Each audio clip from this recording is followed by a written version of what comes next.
அல்லேலூயா அல்லேலூயா அல்லேலூயா. இறையாட்சி நெருங்கி வந்து விட்டது. மனம் மாறி நற்செய்தியை நம்புங்கள். அல்லேலூயா. ஆண்டவர் உங்களோடு இருப்பாராக. புனித மத்தேயு எழுதிய நற்செய்தியிலிருந்து வாசகம். ஆண்டவரே உமக்கு மகிமை. அக்காலத்தில் இயேசு தம் சீடர்களை நோக்கி கூறியது, நீங்கள் சென்று விண்ணரசு நெருங்கி வந்துவிட்டது என பறைசாற்றுங்கள். நலம் குன்றியவர்களை குணமாக்குங்கள், இறந்தோரை உயிர் பெற்றலச் செய்யுங்கள், தொழுநோயாளரை குணமாக்குங்கள், பேய்களை ஓட்டுங்கள். கொடையாக பெற்றீர்கள், கொடையாகவே வழங்குங்கள். பொன் வெள்ளி செப்பு காசு எதையும் உங்கள் இடைக்கச்சைகளில் வைத்து கொள்ள வேண்டாம். பயணத்திற்காக பையோ 2 அங்கிகளோ மிதியடிகளோ கைத்தடியோ எடுத்துக்கொண்டு போக வேண்டாம். ஏனெனில் வேலையாள் தன் உணவுக்கு உரிமை உடையவரே. நீங்கள் எந்த நகருக்கோ ஊருக்கோ சென்றாலும் அங்கே உங்களை ஏற்க தகுதியுடையவர் யாரென கேட்டறியுங்கள். அங்கிருந்து புறப்படும் வரை அவரோடு தங்கியிருங்கள். அந்த வீட்டுக்குள் செல்லும் பொழுதே வீட்டாருக்கு வாழ்த்து கூறுங்கள்.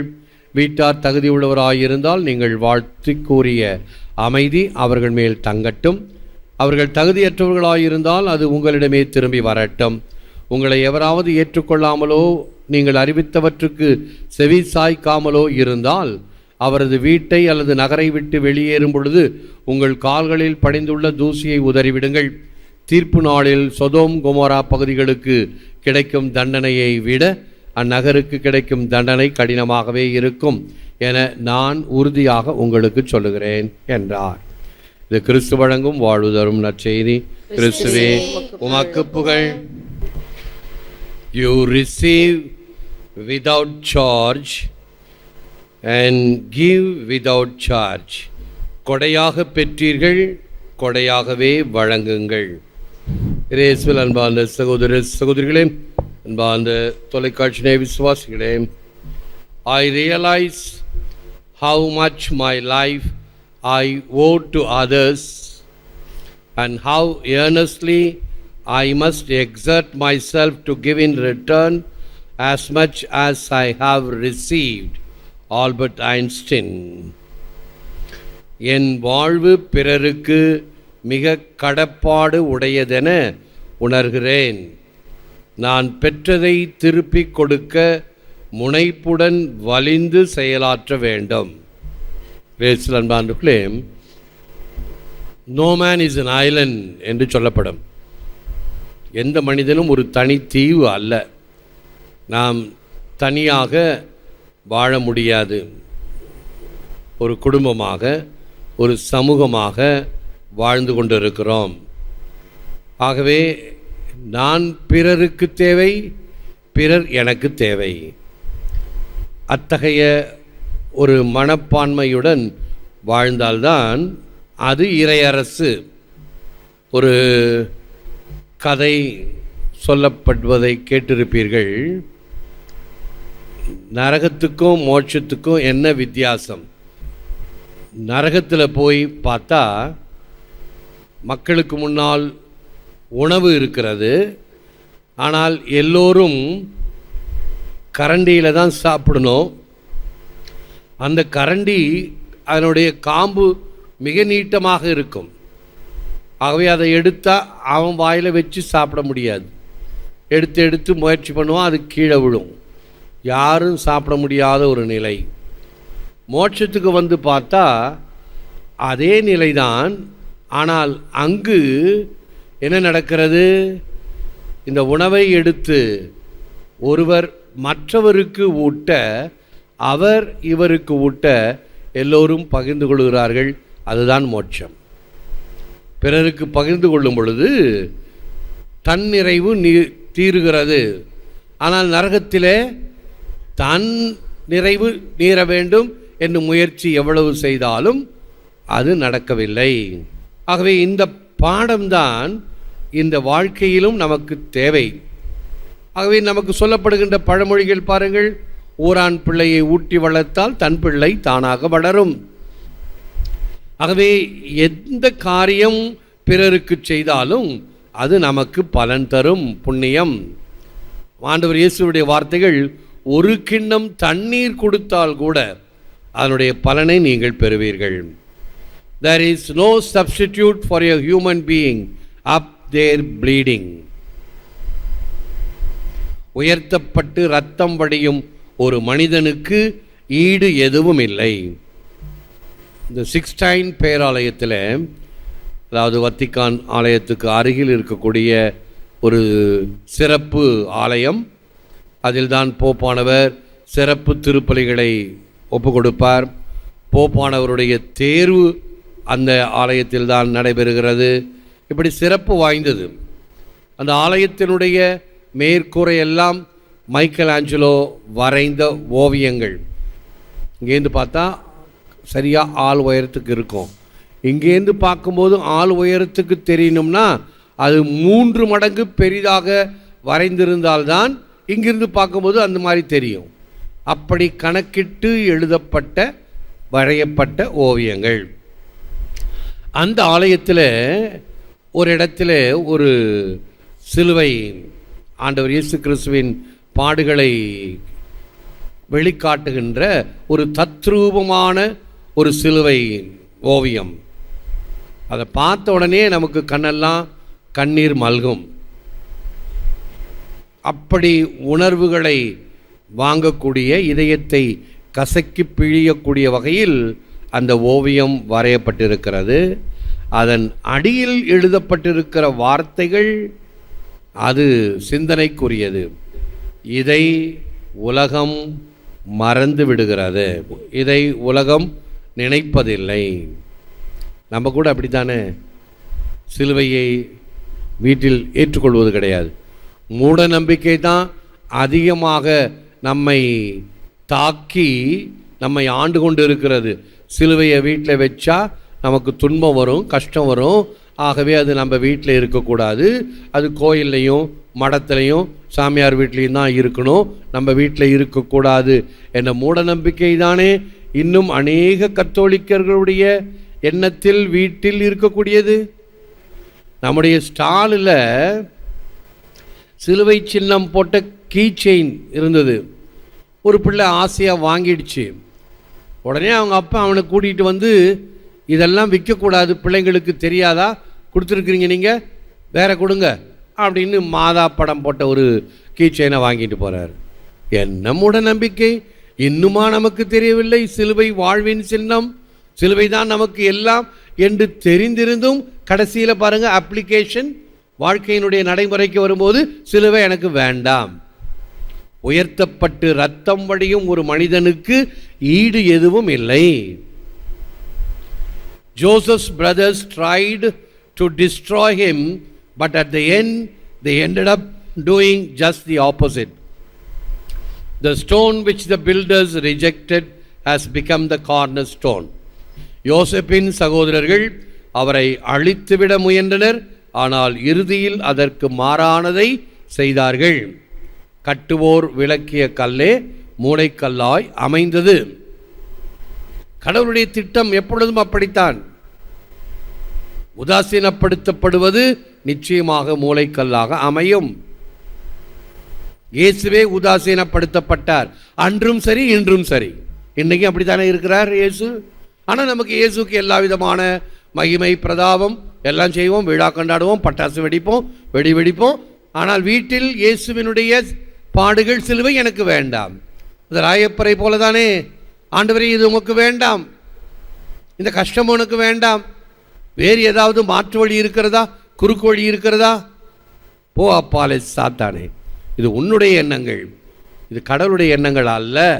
We must respect an essential principle of the Christian vision of our life, the supremacy of grace. We should not forget that without Christ we can do nothing.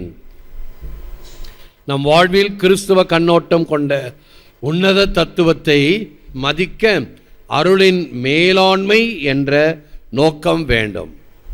The supremacy of grace, the அருள் கொடுக்கின்ற மேலாண்மை, தெய்வீக அருள், அது கொடுக்கின்ற ஆசீர்வாதங்களை யாரும் நினைத்து பார்க்க முடியாது.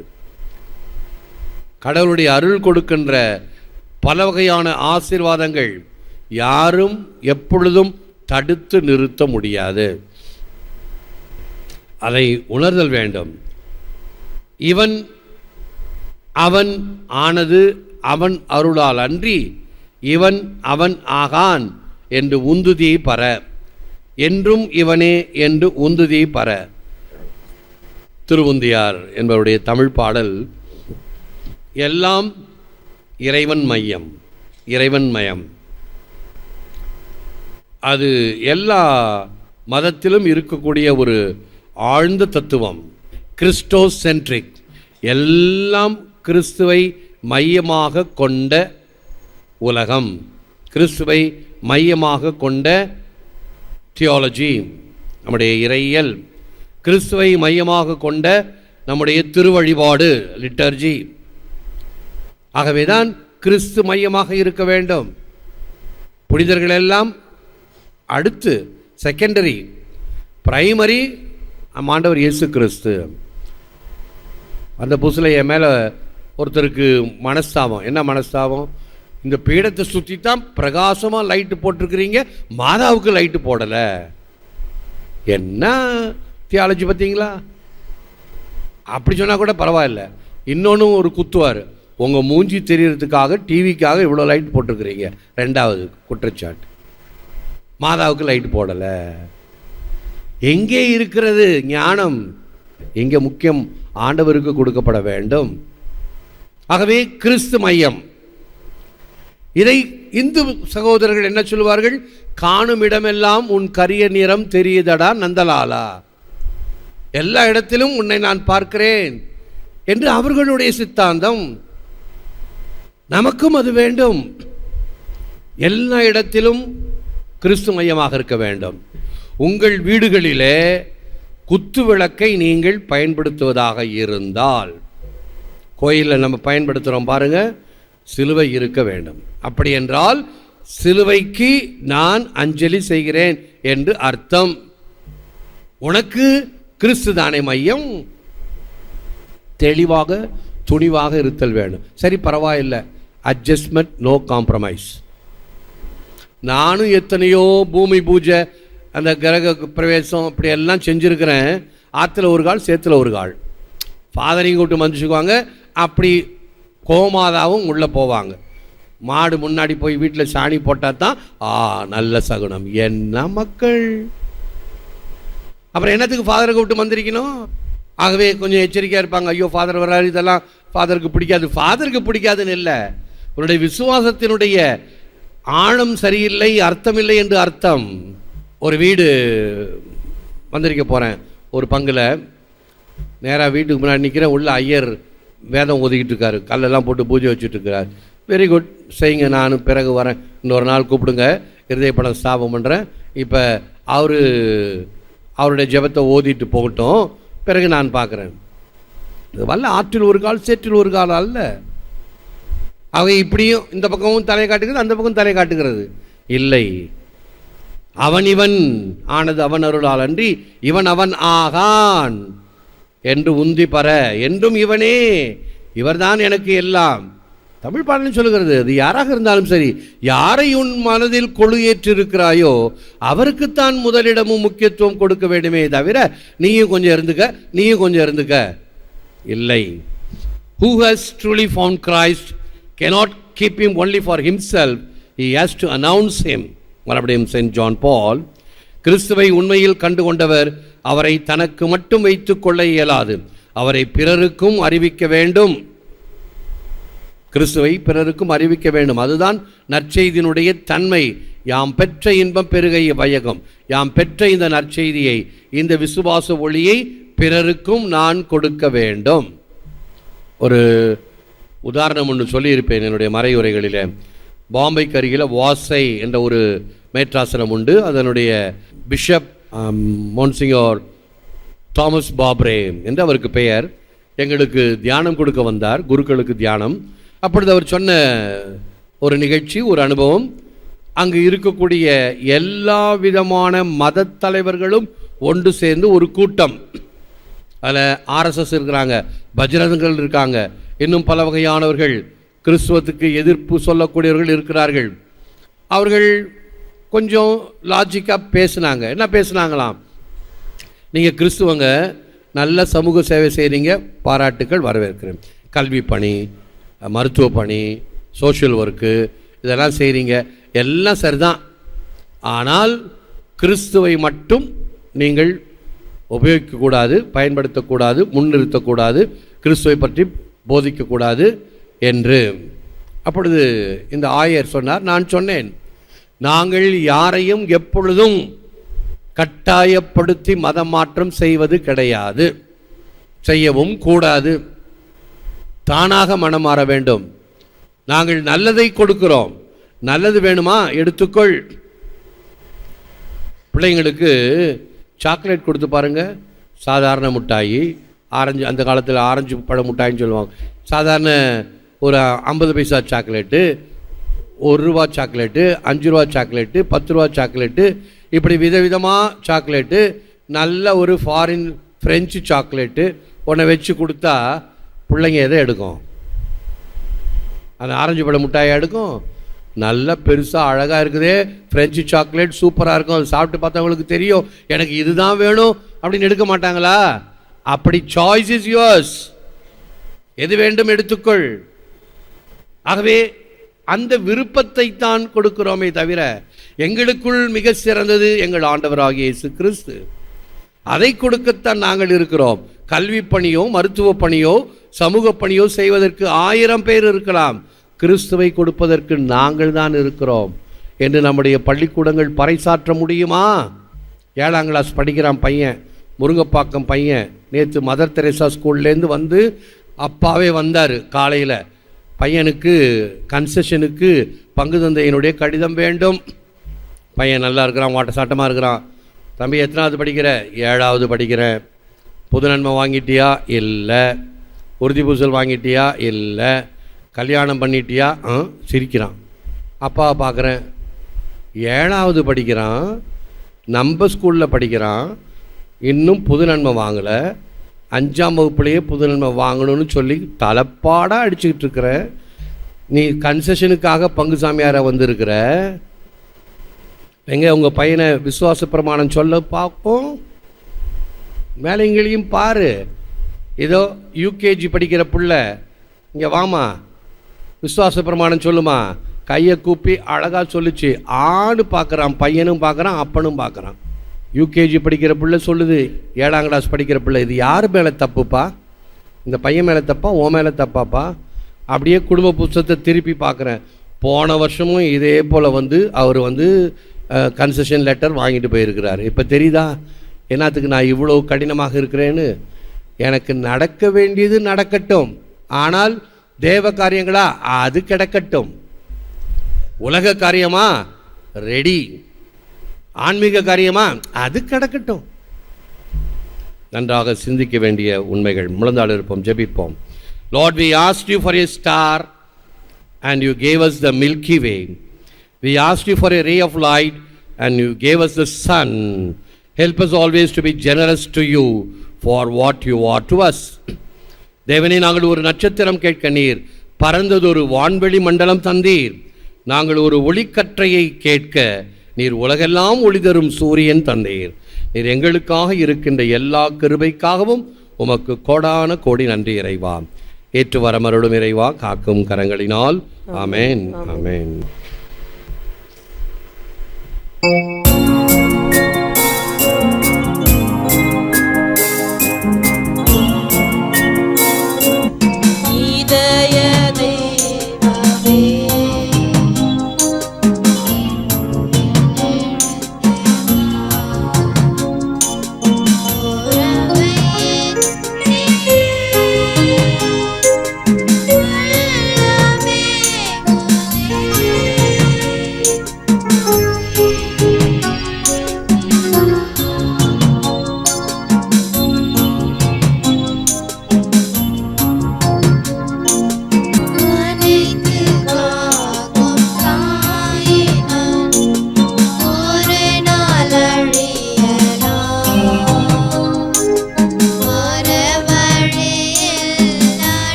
பிதாசுதன் பரிசுத்த ஆவியின் பெயராலே ஆமென். இயேசுவுக்கே புகழ். மரியே வாழ்க.